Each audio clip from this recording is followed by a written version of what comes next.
दर्द अपनों का, दर्द सपनों का, दर्द एक बेटी का, दर्द एक दहेज का। न जाने इस दर्द का मरहम कौन जाने। नमस्कार, मैं Abhishek Tiwari, city post live में आप सभी का स्वागत है। एक ठीक उसी प्रकार की घटना जैसे जमुई डीएम बत्सला का कहानी सुनकर के आप लोग दंग रह गए थे, जिसका निदान तो अब तक नहीं हो पाया है।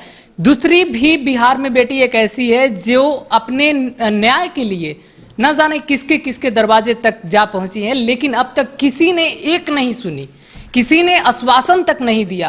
आपका पूरा हादसा क्या, पूरा दर्द क्या है, बताइए। मेरा 2015 में मेरी शादी हुई थी और 16 से ही मेरे ससुराल वाले मेरे साथ मारपीट गाली गलौज करना शुरू कर दिए थे और मुझे बोल दिया गया कि उस टाइम मैं एमबीए कंप्लीट ही कर रही थी, तो वो मुझे मायके भेज दिया गया था ज़ोर ज़बरदस्ती से। तो मेरे एग्ज़ाम भी चल रहे थे तो मैं भी चली गई थी। कैसे कैसे मैं एमबीए अपना खुद से कंप्लीट की पापा के थ्रू, क्योंकि उन्होंने बोला कि जो भी अपना पढ़ाई ख़त्म करना है अपने बाप के थ्रू ख़त्म करो। तो एमबीए तो मैंने कंप्लीट कर दिया और जब मैंने अपने हस्बैंड को बोला अब मुझे ले जाइए, मेरे हस्बैंड बिना बोले कोलंबिया शिफ्ट हो गए। मुझे बताया भी नहीं कि वो कोलंबिया में है, क्योंकि मैं अपने मायके में एमबीए कर रही थी। आपके हस्बैंड यानी कि एनआरआई हैं। हाँ। दरअसल आपने हमें ये नहीं बताया कि आपकी शादी वाकई में हुई किन के साथ थी, उनका नाम, और फिर कहाँ आपकी शादी हुई थी। मेरी शादी पटना में ही हुई थी, लेकिन मेरे हस्बैंड पुणे इन्फोसिस में काम करते हैं और लेकिन उनकी पोस्टिंग कोलंबिया में है। मेरे शादी के बाद वो कोलंबिया शिफ्ट हो गए थे, लेकिन उन्होंने मुझे बताया नहीं कि वो कोलंबिया शिफ्ट हो गए हैं। और मैं यहाँ एमबीए कर रही थी, बिना बोले वो वहाँ चले गए और मैं यहाँ एमबीए कंप्लीट कर रही थी। उन्होंने बस ये बोला कि तुम अपना पासपोर्ट बनाओ, एमबीए कंप्लीट करो, फिर मैं तुम्हें वहाँ ले जाऊँगा। जब मैंने एमबीए कंप्लीट कर लिया तब उन्होंने ठुकरा दिया मुझे। वो खुद कोलंबिया में रह रहे हैं, मुझसे कोई बात नहीं कर रहे, कोई कांटेक्ट नहीं, कुछ भी नहीं। इवन मुझे ये भी इतना सोशल साइट से है, किसी के जरिए आपकी उनसे कोई संपर्क नहीं है, अभी आप उनके कोई संपर्क में नहीं है। नहीं, स्टार्टिंग से ही उनका था, वो सिर्फ अपना ही नंबर दे के रखे हुए थे। रीजन वो यही लगा रहे हैं कि मतलब तुम अपना रहो, अपना खाओ, मैं तुम्हारा रिस्पॉन्सिबिलिटी, मतलब शादी करके एक तरह से बोलिए तो उन्होंने मुझे छोड़ दिया है और वो कोलंबिया में अब सेट हो गए हैं।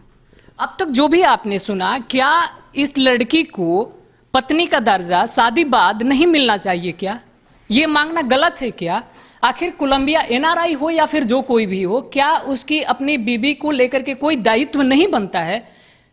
इसको लेकर के अब तक आपने कहां कहां घूमा, किस किस के दरवाजे पर गई हैं इस न्याय के लिए? कोर्ट का सहारा लिया, मुख्यमंत्री को लेटर लिखा। आपने मुख्यमंत्री जी को लेटर लिखा, क्या कोई जवाब आया? कोई जवाब नहीं, कहीं से मुझे कोई रिस्पांस नहीं मिला। तब जाके मैं लास्ट, ये आप मुख्यमंत्री जी के पास कब गई?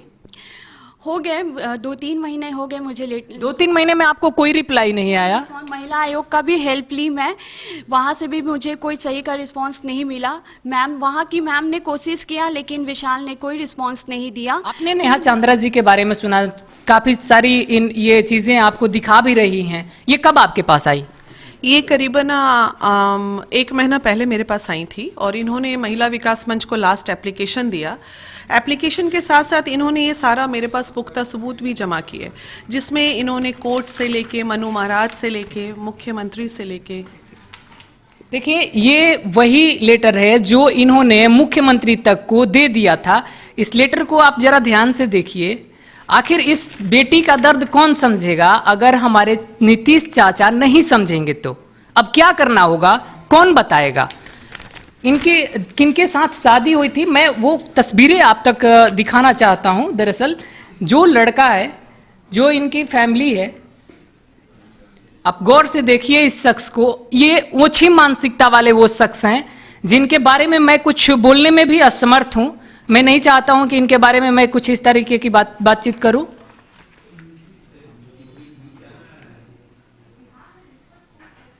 सहयोग क्या आप इनमें कर रही हैं आगे? चूंकि इनका मैटर जो है ऑलरेडी कोर्ट में अपील किया हुआ है इन्होंने, हमारा मंच जो है ये प्रॉमिस किया है इनसे कि आपको न्याय अब हम दिलाएंगे।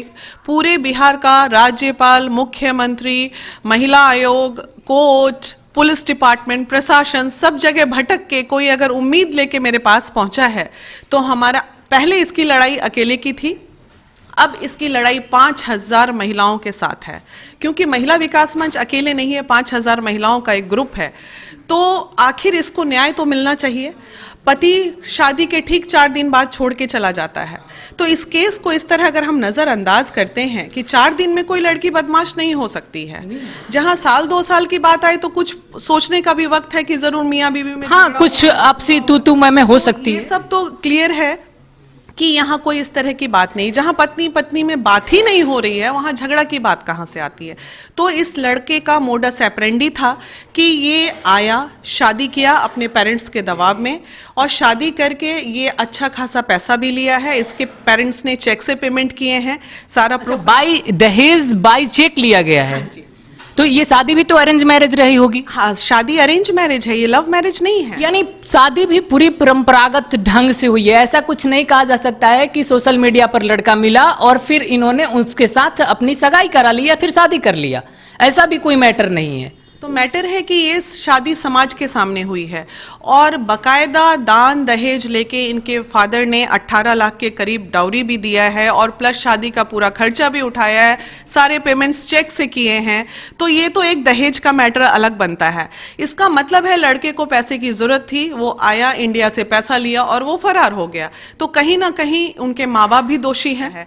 लेकिन जो लास्ट हमारी बात है वो ये समझ में नहीं आ रहा है कि लड़का इन्फोसिस पुणे में जॉब कर रहा है।